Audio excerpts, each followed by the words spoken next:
Every spring, millions of gardeners do exactly the same thing. They walk into a garden center, grab a few bags of potting soil, and head straight to the checkout. For many people, it's just part of the gardening season. You need fresh soil, so you buy fresh soil. Simple. But here's something most gardeners never stop to ask. What exactly are you paying for? Why does one bag cost $8, while another one sitting right beside it costs $20? Are the plants really going to grow twice as well? Or are you simply paying for a nicer bag? Today, we're going to open that bag, figuratively speaking, and see what's actually inside. Because once you understand what potting soil really is, you'll never look at those shelves the same way again. And by the end of this video, you'll know something even more valuable than a recipe. You'll know how to judge almost any potting mix with just one quick look at the label. The funny thing is, most people think potting soil is, well, soil. It sounds obvious. After all, it's called potting soil. But in many cases, it isn't really soil at all. Traditional garden soil contains mineral particles like sand, silt, and clay. It's heavy, it compacts easily, and inside a flower pot, it often becomes a disaster. Water stops draining properly, roots struggle to breathe, and healthy plants slowly begin to decline. That's why most commercial potting mixes are designed very differently. Instead of relying on natural soil, they're carefully built from ingredients that each do a specific job. Some hold water, some create air pockets, some feed microorganisms, some simply stop the mix from collapsing over time. In other words, good potting soil isn't really dirt. It's engineered. And that's the first big mindset shift. You're not buying soil. You're buying a system. Think about it this way. Imagine trying to live in a room with no windows. Sooner or later, you'd run out of fresh air. Plant roots face exactly the same problem. People often focus on sunlight, or fertilizer, or watering schedules. But healthy roots need oxygen just as much as they need water. And that's one of the biggest reasons ordinary garden soil performs so poorly in containers. It becomes dense, the air disappears, and roots begin to suffocate. Not because you forgot to water, but because you accidentally gave them too much of everything else. That's why professional growers rarely think of potting mix as soil. They think of it as a carefully balanced environment. And every ingredient changes that balance. Which brings us to the next question. If potting soil is really just a collection of different ingredients, what's actually inside those expensive bags? Let's start with the ingredient you'll probably find more often than anything else: peat moss. For decades, peat moss has been one of the most common foundations of commercial potting mixes. And there's a good reason for that. It's lightweight, it holds a surprising amount of water, and it creates a soft structure that roots can easily grow through. But peat moss also has its downsides. When it becomes completely dry, it can actually become difficult to re-wet. Water may run straight through the container instead of soaking in. That's one reason why some gardeners suddenly feel like their pots are impossible to water after a hot summer. The soil didn't stop holding moisture forever. It simply became so dry that it started resisting water because of environmental concerns surrounding peat harvesting. Many companies have started replacing part or all of their peat with another ingredient: coconut coir. If you've ever bought a compressed brown brick that expands dramatically after adding water, you've already seen coir. It's made from coconut husks, and it solves some of the same problems as peat. It holds moisture well, creates a loose texture, and comes from a renewable byproduct of the coconut industry. Does that automatically make it better? Not necessarily. Both materials have strengths, both have weaknesses, and in reality, either one can grow excellent plants when the rest of the mix is balanced properly, which leads to an important lesson. Don't judge a potting mix by a single ingredient. Judge it by how everything works together. But if those ingredients mainly help with moisture, then what creates all those tiny air pockets that healthy roots need? That's where the little white pieces come in. And once you understand what they actually do, you'll probably stop thinking they're just cheap filler forever. Those little white pieces floating through almost every bag of potting mix. They're called perlite. And despite what many people think, they're not fertilizer. They're not tiny pieces of styrofoam. And they're definitely not just cheap filler. Perlite is actually volcanic glass. When it's heated to extremely high temperatures, tiny pockets of water trapped inside turn into steam. The material expands, almost like popcorn. The result is a lightweight mineral filled with countless microscopic air spaces. And that's exactly why growers love it. Perlite doesn't feed your plants. It feeds something just as important, their roots. Because every time you water a container, the spaces between particles begin filling with water. As that water slowly drains away, fresh oxygen moves back in. Perlite helps create those tiny pockets where roots can breathe. Without enough air, even perfect watering and expensive fertilizer can't save a struggling plant. But here's something interesting. If you search online for homemade potting soil recipes, you'll quickly notice a pattern. Some recipes use huge amounts of compost. Others skip perlite completely. Some replace everything with garden soil. And every person claims their mix is the best. So who's right? Honestly, sometimes all of them, and sometimes none of them. Because the biggest mistake beginners make is copying a recipe without understanding why it works. Think about baking. A bread recipe isn't good because it contains flour. It's good because all the ingredients work together. Potting mix is exactly the same. The recipe matters, but the balance matters far more. Instead of memorizing recipes, professional growers usually think in terms of functions. Every ingredient has a job. Some hold moisture. Some create structure. Some improve drainage. Some slowly release nutrients.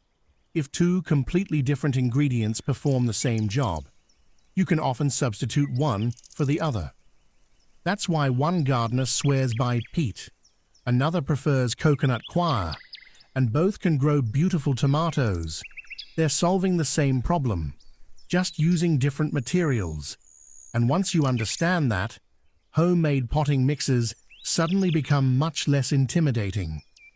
Now here's where things become really interesting. If the ingredients are often so similar, why can two bags sitting on the same shelf have such different prices? This is where many gardeners make an assumption. They see the expensive bag and automatically think it must be better. Sometimes they're right, but surprisingly often, they're paying for things that have very little to do with how well plants actually grow. Let's start with something people rarely think about: shipping. Potting mix is bulky, it's heavy, and trucks don't transport weight for free. Moving thousands of bags across the country costs money. Then there's packaging, a stronger bag, better printing, resealable designs, moisture protection. Again, those things add cost, not necessarily growing performance. Then come the added ingredients. Some premium mixes include slow-release fertilizers. Some include wetting agents that help dry mixes absorb water again. Some contain beneficial microbes or mycorrhizal fungi. Those additions can absolutely have value, but only if they're fresh, present in meaningful amounts, and actually useful for the plants you're growing. Marketing also plays a role, a recognizable brand. beautiful photos, claims like feeds for 6 months, professional formula, ultimate growth. Those phrases sound impressive, but here's the truth. Plants don't read the bag. They only respond to the environment around their roots. That's why experienced gardeners often spend less time looking at the front of the package and much more time reading the back. The ingredient list tells you far more than the picture ever will, because eventually, every root asks exactly the same questions. Can I breathe? Can I find water? Can I reach nutrients? Do I have room to grow? If the answer is yes, your tomatoes don't care whether the bag had a gold label or a fancy logo. So, does that mean expensive potting soil is a waste of money? Not at all. Some premium mixes really are outstanding. They're cleaner, more consistent, made with carefully screened ingredients, and for certain plants or professional growers, that consistency is worth paying for. But the opposite isn't true. A high price does not automatically guarantee better results. Understanding the ingredients will almost always save you more money than simply buying the most expensive bag on the shelf. And now, we've reached the question that probably brought you to this video in the first place. If recipes online are all different, and expensive doesn't always mean better, then what should you actually make? The answer starts with one myth that refuses to die. So, if there isn't one perfect ingredient, and there isn't one perfect recipe, how do professional growers decide what to use? The answer is surprisingly simple. They stop asking, "What should I add?" and start asking, "What job does this ingredient need to do?" That single question changes everything, because every successful potting mix, whether it's homemade or store-bought, is trying to solve the same 4 problems. Not 10, not 20, just 4. Every ingredient you buy, every ingredient you remove, every recipe you copy, changes one or more of these 4 jobs. Peat moss or coconut coir mostly help manage moisture. Perlite creates air. Bark gives the mix structure and helps prevent compaction over time. Compost contributes nutrients and supports microbial life. Notice something? No ingredient is trying to do everything. Each one has a role, and that's exactly why copying recipes without understanding them often leads to disappointment. You aren't copying a formula. You're trying to recreate a balance. Imagine building a chair. It doesn't matter whether the legs are made from oak or maple or metal. What matters is that the chair still has 4 legs. Potting mixes work the same way. Different ingredients, same purpose. That's why gardeners living in completely different parts of the world often use completely different recipes and still grow incredible vegetables. They're using what's available locally while solving exactly the same problems. Once you understand that, you stop searching for the perfect recipe and start building the right one. Let's see what that looks like in practice. Young seedlings have tiny, delicate roots. They need a mix that's light, holds moisture evenly, and doesn't contain excessive nutrients that can overwhelm new growth. Large vegetables like tomatoes need something different. Their roots become massive. They need excellent drainage, plenty of oxygen, and enough structure to stay loose throughout the entire season. Houseplants? That depends entirely on the plant. A peace lily enjoys far more moisture than a cactus. An orchid would struggle in the same mix that keeps basil happy. So asking, "What's the best potting mix?" is a little like asking, "What's the best pair of shoes?" For running, for hiking, for a wedding? The answer depends on what you're trying to do. Plants work exactly the same way. And that's why I don't think the goal should be to stop buying potting soil. Ready-made mixes save time. They're convenient. Many of them work extremely well. Sometimes buying one is absolutely the smartest decision you can make. The real goal is knowing why you're choosing it. Not because the bag says professional, not because the photo shows giant tomatoes, and not because it's the most expensive one on the shelf, but because you understand what's inside and what your plants actually need. Now let's put everything we've learned into practice. Imagine we're standing in a garden center. There are dozens of different potting mixes in front of us. Different brands, different prices, different promises. A year ago, I probably would have looked at the biggest picture on the bag, or the words premium or professional. Today, I look somewhere completely different. The ingredient list, because that's where the real story begins. Let's say the first ingredient is peat moss. That immediately tells me this mix will probably retain moisture well. Next, I notice perlite. Good. That means someone intentionally created space for oxygen around the roots. Then I see compost. Now I know there will probably be some biological activity and a small amount of natural nutrition. Finally, I notice aged bark. That tells me the mix is likely to stay loose longer instead of collapsing after a few months. Before I even touch the bag, I've already learned a lot. Not because I memorized this brand, but because I understand what each ingredient is trying to do. Now imagine a different bag. The front looks beautiful. Huge vegetables, bright flowers, big words like ultimate formula, maximum harvest, professional results. But when you turn it over, the ingredient list tells almost the same story as the first bag. Suddenly, the choice becomes much easier. You're no longer buying marketing, you're buying ingredients, and that's a completely different mindset. Does this mean you'll never make a mistake? Of course not. Even experienced gardeners experiment. Sometimes a mix stays wetter than expected. Sometimes it dries too quickly. Sometimes one plant loves it, while another struggles. And that's completely normal. Gardening isn't about finding one magical recipe you'll use forever.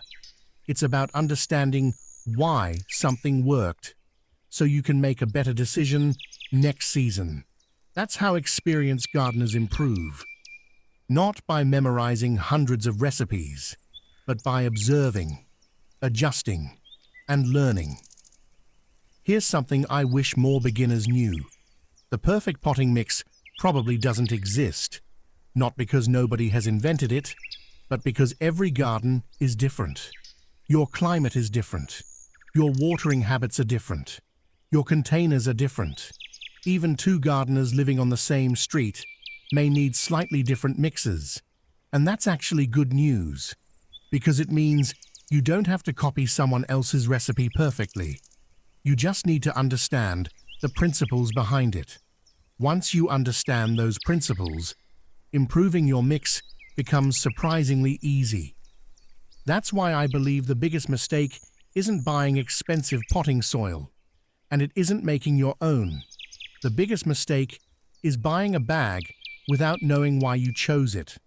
Once you understand those 4 jobs, every bag on the shelf starts making a lot more sense.